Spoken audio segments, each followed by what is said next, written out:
Pemirsa, sepekan kasus pembunuhan anak politisi PKS Maman Suherman belum menemui titik terang. Sejauh ini polisi masih mendalami keterangan saksi serta bukti-bukti di TKP. Muncul dugaan pelaku berasal dari orang dalam serta adanya indikasi motif dendam dalam kasus ini.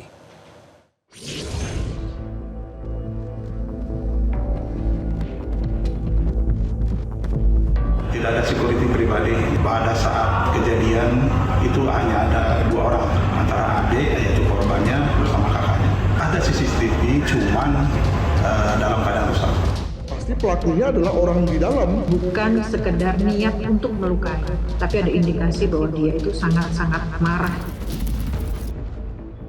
Sepekan pasca anak politisi PKS dibunuh di dalam rumah mewah, polisi masih belum menetapkan tersangka dalam kasus ini.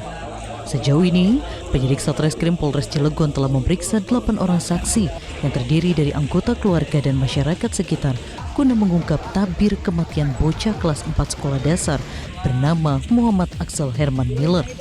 Polisi membantah rusaknya CCTV di rumah korban menghambat pengungkapan pelaku karena penyidik sedang memeriksa alat bukti lainnya di TKP. Nggak juga kesulitan, meskipun CCTV itu mati di dalam rumah, tapi kami insya Allah bisa berupaya maksimal dalam perkara ini. Sementara saksi masih 8 ya dari pihak masyarakat. Berdasarkan hasil olah TKP dan penyelidikan awal, polisi memastikan bahwa motif di balik pembunuhan ini bukanlah pencurian atau perampokan. Hal ini dikuatkan dengan fakta bahwa tidak ada satupun barang berharga milik korban maupun keluarga yang hilang.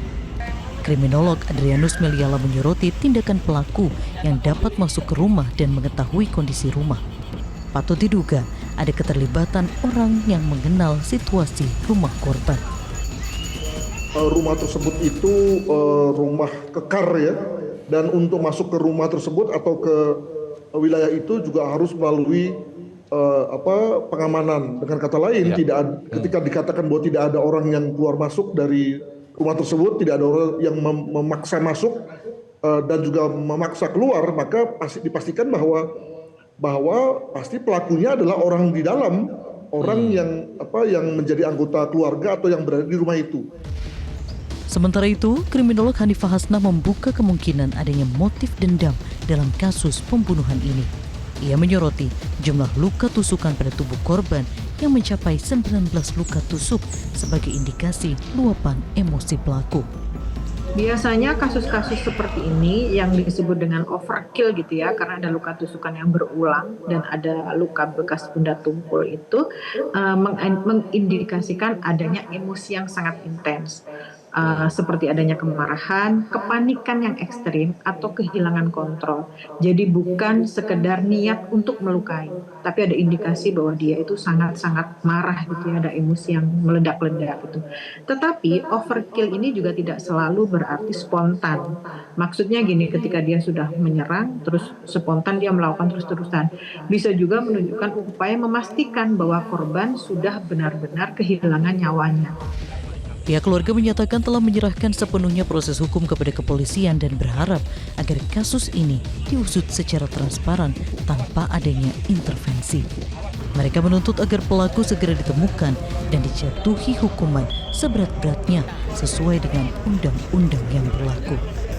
Kita menyerahkan ke pihak kepolisian supaya lebih tidak ada intervensi apapun, tapi kita doakan semoga semuanya lancar dan pelakunya ditemukan dan diberi hukuman sesuai dengan ketentuan undang-undang.